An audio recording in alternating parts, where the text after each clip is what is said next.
मन भारत के मेहनत कश और बुद्धिजीवी साथियों, आज से ठीक 72 घंटे बाद 102 लोकसभा चुनाव क्षेत्र में चुनाव होने जा रहे हैं, जिसमें से 21 राज्य और केंद्र शासित प्रदेशों के लोकसभा क्षेत्र आ रहे हैं।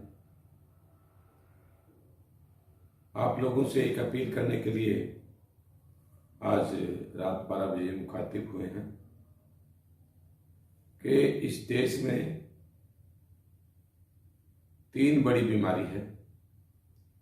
राजनीति का ये पर्व, हमारा लोकसभा के चुनाव 5 साल बाद हमें मौका मिलता है और हमें अपने पसंद की सरकार चुनने का मौका मिलता है। हम इस देश में प्रधानमंत्री नहीं चुनते, हम इस देश में 543 लोकसभा चुनाव क्षेत्र से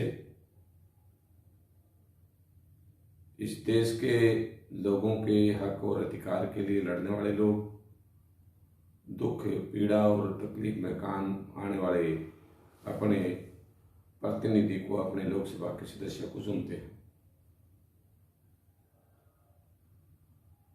पिछले 10 वर्षों से नरेंद्र मोदी जी के नेतृत्व में एक सरकार चली आ रही है। नरेंद्र मोदी ने इस देश के लिए क्या किया, आप सब लोग भली भांति से जानते हैं। 10 साल बाद नरेंद्र मोदी के पास चुनाव में जाते वक्त एक भी ऐसा वायदा नहीं है, एक ऐसा काम नहीं है जो आप लोगों से गिना के वोट मांग सके। इसलिए वो धर्म के नाम से आपसे वोट की अपील करते हैं। और अगर आप देखते हैं, पिछले 2019 के चुनाव में जो 303 एनडीए के जो मेंबर पार्लियामेंट चुन के आए, उसमें से 174 मेंबर पार्लियामेंट अलग अलग पार्टियों से, जो उन पार्टियों के लिए नकारा थे, भ्रष्ट, ज्यादातर भ्रष्ट लोग थे, उनको डरा के, धमका के, फुसला के, लोभ लालच दे के अपनी पार्टी से चुनाव लड़वाया और केवल 129 लोकसभा के सदस्य आरएसएस की विचारधारा के, भारतीय जनता पार्टी की विचारधारा के लोग 2019 के चुनाव में चुन के आए थे। इस बात से अंदाजा लगा सकते हैं, आज भी भारतीय जनता पार्टी के प्रदेशों में सरकारें हैं। अब तक कांग्रेस के 12 मुख्यमंत्री, पूर्व मुख्यमंत्री भारतीय जनता पार्टी अपने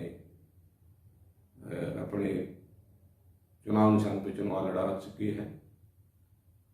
इससे एक चीज आपने इसके पिछले 10 सालों में जो देखा कि अलग अलग राज्यों में चुनी हुई सरकारें, कर्नाटका की, गोवा की, मध्य प्रदेश की, उत्तराखंड की सरकारों को अपदस्थ किया और उन्हें गिराया। शिमला में भी हिमाचल की सरकार गिराने की कोशिश की, राजस्थान की सरकार गिराने की कोशिश की। नरेंद्र मोदी और भारतीय जनता पार्टी का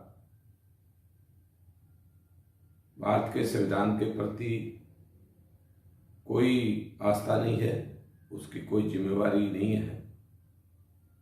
इनके 2 मेंबर पार्लियामेंट या एक दिव्य मदेरणा और हेगड़े, वो तो 400 लोकसभा सीट पे जीतने का दावा करते हैं, संविधान बदलने की बात करते हैं। इन सब बातों को याद रखते हुए महंगाई, इसमें कितनी महंगा हुआ है, तेल महंगा है, खाने की दालें महंगी है, गैस और रसोई गैस महंगी है, डीजल और पेट्रोल महंगा है, और जो पीयूसी थे, सरकारी कंपनियां थी, उनको उन्होंने रेल बेची, सड़क बेची, सेल बेची। ये सारी चीज़ें आप भली भांति से जानते हैं। तो आज हम करना क्या चाहते हैं? सबसे पहले हमें भारतीय जनता पार्टी नरेंद्र मोदी की सरकार को ऐसे लोगों को हराने के लिए इसको जीतने वाले कांग्रेस के कैंडिडेट को आप वोट दीजिए। हमारी विचारधारा कांग्रेस के साथ मेल नहीं खाती, इसके बावजूद भी हम आपसे अपील क्यों कर रहे हैं कि इस देश के दलित, इस देश के मजदूर, चाहे वो फैक्ट्री मजदूर है, चाहे मनरेगा मजदूर है या कृषि मजदूर है, चिनाई के क्षेत्र में काम करने वाले मजदूर हैं, इस देश के करोड़ों करोड़ जो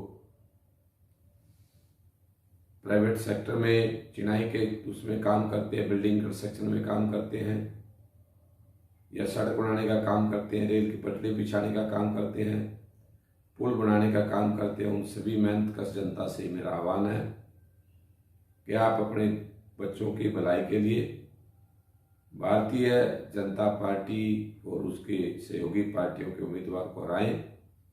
कुछ ऐसी पार्टियां भी है जो भारतीय जनता पार्टी से अलग हटके भारतीय जनता पार्टी के लोगों को दिखाने के लिए, उनको लाभ पहुंचाने के लिए धर्मनिरपेक्ष पार्टियों को नुकसान पहुंचाने के लिए वो आज अलग, इन दोनों ही इंडिया गठबंधन और एनडीए गठबंधन से अलग चुनाव लड़ना चाहते हैं, ताकि उन पार्टियों को वोट काट के भारतीय जनता पार्टी को लाभ दिलवा सके। ऐसे कई दलित नेता भी हो सकते हैं, पिछड़े समाज के नेता हो सकते हैं, तो आप उनकी जमानतें जब्त कराएं और भारतीय जनता पार्टी के लोगों को अब जो 19 अप्रैल को 102 लोकसभा क्षेत्र में और 21 प्रदेशों के में जो चुनाव होने जा रहा है, उसके लिए आप इस हमारे प्रसारण को ज़्यादा से ज़्यादा लोगों के पास सेंड करेंगे, भेजेंगे, शेयर करेंगे और समण भारत टीवी के इस चैनल को आप सब्सक्राइब करेंगे। समय समय पे जैसे जैसे ज़रूरत होती है हम आपके बीच में आते रहेंगे। अवश्य ही कुछ जानकारियाँ और रह गई होंगी, वो अगले प्रसारण में आपको बताई जाएगी। आप इस बात पर भरोसा रखें कि इस बार ईवीएम में वीवीपैट की पर्चियों को गिना जाएगा, जैसे आज के सुप्रीम कोर्ट के जो सुनवाई इसके ऊपर हुई उसे उम्मीद जगी है। तो ईवीएम से नरेंद्र मोदी अब हेराफेरी नहीं कर पाएंगे, आप भरोसा रखें। और 4 जून को अंधेरे के बादल छट जाएंगे और एक उजियारा होगा। आने वाला समय आप लोगों के लिए, इस देश के लिए, नौजवानों के लिए, बेरोजगारों के लिए, दलितों के लिए, पिछड़ों के लिए, मुसलमानों के लिए, अल्पसंख्यकों के, सिखों के लिए, ईसाइयों के लिए अच्छा सवेरा होगा, अच्छा समय होगा। अगले कुछ बातें नेक्स्ट वीडियो में करेंगे। मेरी ये बात आपको अच्छी लगी है, आप इसमें कमेंट कर सकते हैं। इन सब बातों के साथ जय भीम, जय भारत, जय जवाहर लाल, सलाम, वालेकुम सलाम, सत श्री अकाल, नमस्कार।